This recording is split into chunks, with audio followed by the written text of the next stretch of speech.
زائدان میں مظاہرین پر پولیس کی فائرنگ سے متعدد افراد ہلاک۔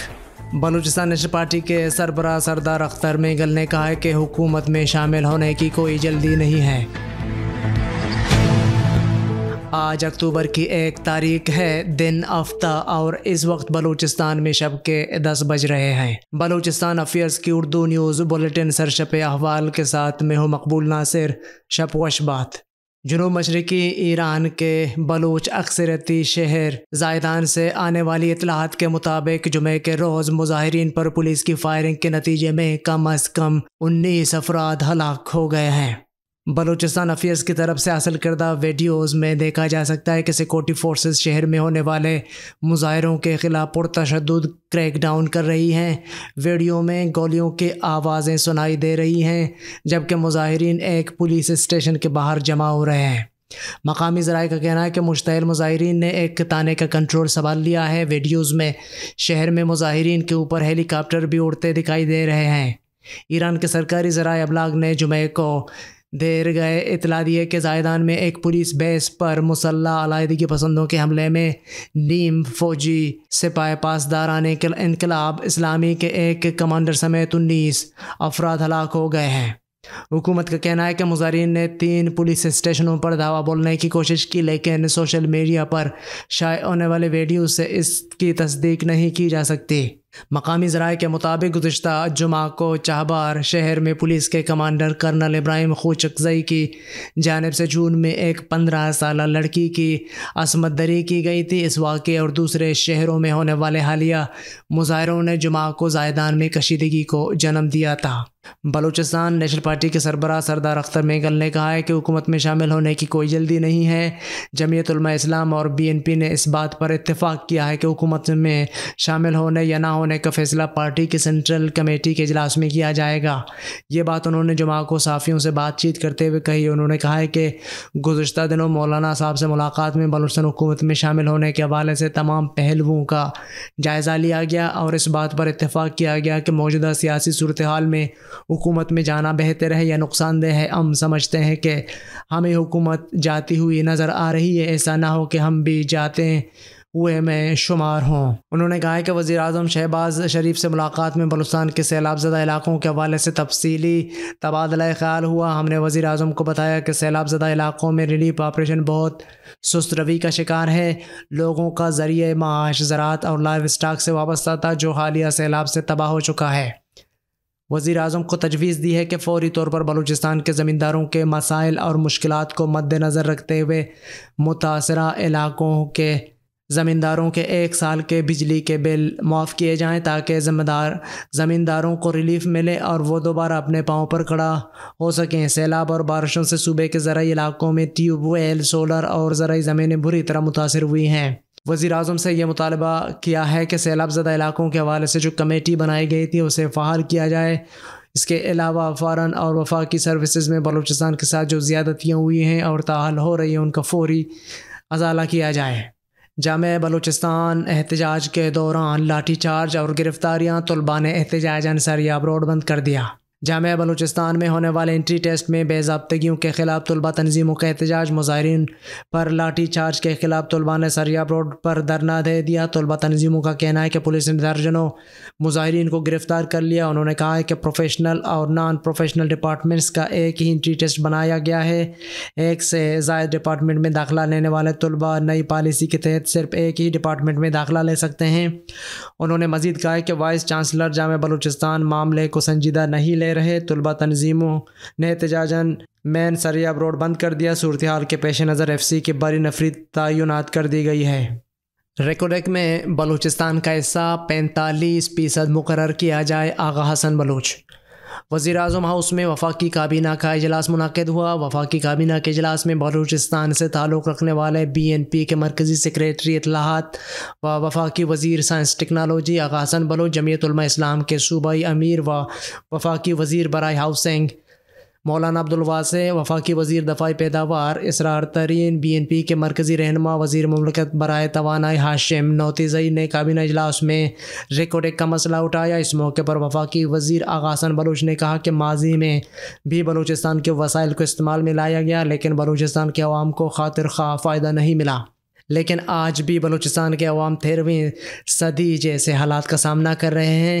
OGDCL PPL نے استحصالی پالیسیاں بنائی ہوئی ہیں، دہائیوں سے وسائل استعمال کیے جا رہے ہیں اور جن علاقوں کے وسائل نکل رہے ہیں وہاں کے عوام تعلیم، صحت سمیت سماجی مسائل کا سامنا کر رہے ہیں۔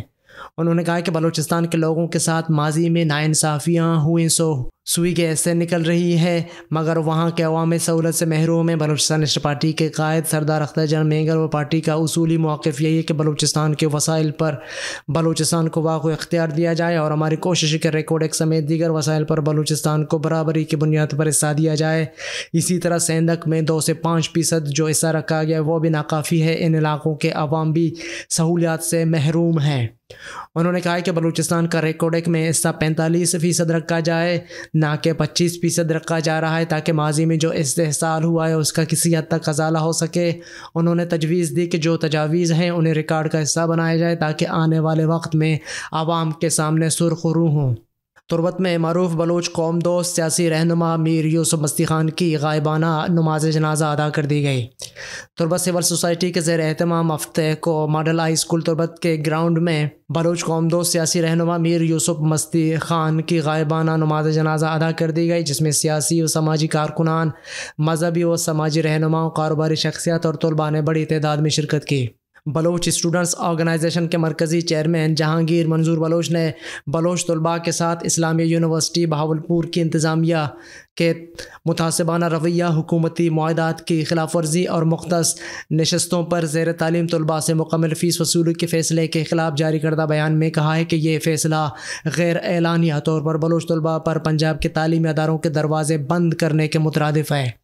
بلوچ اسٹوڈنٹس کونسل بہاولپور گزشتہ 7 دنوں سے یونیورسٹی کے مین گیٹ پر دھرنا دیے بیٹھے ہیں لیکن حکومت کی جانب سے کوئی سنجیدگی نظر نہیں آ رہی ہے۔ اس سے قبل مختص نشستوں کے مسئلے پر بلوچ اسٹوڈنٹس کونسل ملتان نے لاہور لانگ مارچ کی شکل میں اپنا احتجاج ریکارڈ کروایا تھا، جس کے نتیجے میں گورنر پنجاب نے مختص نشستوں کی تعداد بڑھانے اور مختص نشستوں پر آئے طلباء کی مفت تعلیم کا اعلان کیا تھا۔ بلوچستان کے جنگ زدہ حالات اور پسماندگی و تعلیمی نظام کے سبب ہر سال ہزاروں کی تعداد میں بلوچ طلباء پنجاب اور وفاق کے تعلیمی اداروں کا رخ کرتے ہیں، لیکن گزشتہ کچھ عرصے سے پنجاب اور وفاق کے تعلیمی اداروں میں بلوچ طلباء کی پروفائلنگ و ہراسمنٹ کے بعد اب اسلامیہ یونیورسٹی بہاولپور نے بلوچ طلباء کے لیے ہاسٹلز کے دروازے بھی بند کر دیے۔ یونیورسٹی انتظامیہ کو چاہیے کہ حکومتی معاہدے کی پاسداری کرتے ہوئے مختص نشستوں پر ذیل تعلیم طلباء سے فیس وصول کرنے کے فیصلے کو واپس لے اور بلوچ طلباء کے مسائل کا سنجیدہ اور فوری حل نکالے۔ دن بھر کی اہم خبروں اور اعلیٰ اجرا پر مشتمل بلوچستان افیئرز کا ریڈیو نیوز سرشپ احوال، جس کو آپ ہر شب بلوچستان وقت کے مطابق رات 10 بجے بلوچستان افیئرز کے یوٹیوب چینل اور ویب سائٹ پر سن سکتے ہیں۔ اس کے علاوہ آپ ایپل، گوگل اور دیگر پوڈ کاسٹ پیج پر بھی ہمارے بلوچی اور اردو نیوز کے ساتھ ساتھ دیگر پوڈ کاسٹ مفت سن سکتے ہیں۔ آپ ہمارے واٹس ایپ +44 7459 170 پر سوالات اور تجاویز بھی بھیج سکتے ہیں۔ عالمی اور علاقائی خبریں۔ پاکستانی بینک پر دہشت گردوں کی معاونت کا الزام۔ پاکستان کے سب سے بڑے کمرشل بینک حبیب بینک لمیٹڈ کو ایک امریکی عدالت میں دہشت گرد تنظیموں اور اس سے منسلک گروپوں کی مدد کرنے کے الزامات کا سامنا ہے، تاہم حبیب بینک کا کہنا ہے کہ اس پر عائد کیے گئے الزامات میں کوئی صداقت نہیں۔ نیو یارک ڈسٹرکٹ کورٹ نے اس مقدمے میں اگرچہ بینک پر دہشت گردی کو پروان چڑھانے اور اس میں تعاون کرنے کا براہ راست الزام عائد نہیں کیا، لیکن امریکی عدالت کا کہنا ہے کہ بینک نے القاعدہ اور اس سے منسلک بعض صارفین کو سروسز فراہم کی جن سے دہشت گردوں نے استفادہ کیا۔ عدالت کے مطابق بینک کے اس عمل سے دہشت گردوں کی سرگرمیوں کو تقویت ملی۔ ایسی دہشت گرد تنظیموں میں القاعدہ اور اس سے منسلک تنظیمیں جن میں لشکر طیبہ، جیش محمد، الرحمت ٹرسٹ، افغان اور پاکستانی طالبان، حقانی نیٹ ورک اور دیگر ادارے بھی شامل ہیں۔ عدالت کا مزید کہنا تھا کہ بینک نے جان بوجھ کر ایسے اقدامات کیے جس سے ایسے صارفین کو ان پر عائد بین الاقوامی پابندیاں توڑنے میں مدد ملی۔ ایسا کرنے سے ابھی بینک ایسی تنظیموں کی جانب سے دہشت گردانہ حملے کرنے کی سازش میں شریک ہو گیا۔ بینک کے خلاف الزامات میں دعویٰ کیا گیا ہے کہ اس طرح کی معاونت سے دہشت گردوں نے 370 افراد ہلاک یا زخمی کیے۔ دوسری جانب ابھی بینک کی کمپنی سیکریٹری نیلوفر حمید کی جانب سے پاکستان اسٹاک مارکیٹ کو بھیجے گئے خط میں کہا گیا ہے کہ امریکی عدالت میں ان الزامات کے تحت درج شکایت 2 سال پرانی ہے۔ سیکریٹری کے مطابق ان الزامات میں کوئی صداقت نہیں، بینک پر عائد کی گئی شکایات بے بنیاد ہیں اور بینک عدالت میں ان الزامات کے خلاف بھرپور طریقے سے دفاع کر رہا ہے۔ روس نے سلامتی کونسل میں اپنے خلاف قرارداد ویٹو کر دی۔ قرارداد میں روسی مقبوضہ علاقوں میں ریفرنڈم کو غیر قانونی قرار دیا گیا تھا اور تمام ملکوں سے یوکرین کی سرحدوں میں کسی تبدیلی کو تسلیم نہ کرنے کی اپیل کی گئی تھی۔ چین اور بھارت نے ووٹنگ میں حصہ نہیں لیا۔ یوکرین کے 4 علاقوں کو روس کی جانب سے اپنے میں ضم کرنے کے خلاف اقوام متحدہ کی سلامتی کونسل میں جمعہ کے روز پیش کردہ قرارداد کو روس نے ویٹو کر دیا۔ 10 اراکین نے قرارداد کے حق میں ووٹ دیا جبکہ بھارت، چین، برازیل اور گیبون نے ووٹنگ میں حصہ نہیں لیا۔ یہ پہلے ہی یقینی تھا کہ روس اس قرارداد کو ویٹو کر دے گا، تاہم مغربی طاقتوں کو اس بات سے تھوڑا اطمینان ضرور ہوا کہ بیجنگ نے ماسکو کی حمایت نہیں کی اور اب اس قرارداد کو جنرل اسمبلی میں پیش کیا جا سکتا ہے جس میں تمام رکن ممالک موجود ہوں گے۔ روسی صدر ولادیمیر پوٹن کی طرف سے جمعہ کی سپیر کو یوکرین کے 4 علاقوں ڈونیٹسک، لوہانسک، جاپوریژیا اور خیرسون کو روس میں ضم کرنے کا باضابطہ اعلان کرنے کے فوراً بعد امریکہ نے البانیہ کے ساتھ سلامتی کونسل میں روس کے خلاف ایک قرارداد پیش کی جس میں بین الاقوامی طور پر تسلیم شدہ یوکرین کے سرحدوں کے اندر نام نہاد غیر قانونی ریفرنڈم کرانے کی مذمت کی گئی تھی اور یوکرین کی سرحدوں میں تبدیلی کو تسلیم نہ کرنے پر زور دیا گیا تھا۔ قرارداد میں یوکرین سے روسی فوج کے مکمل انخلا کا مطالبہ بھی کیا گیا تھا۔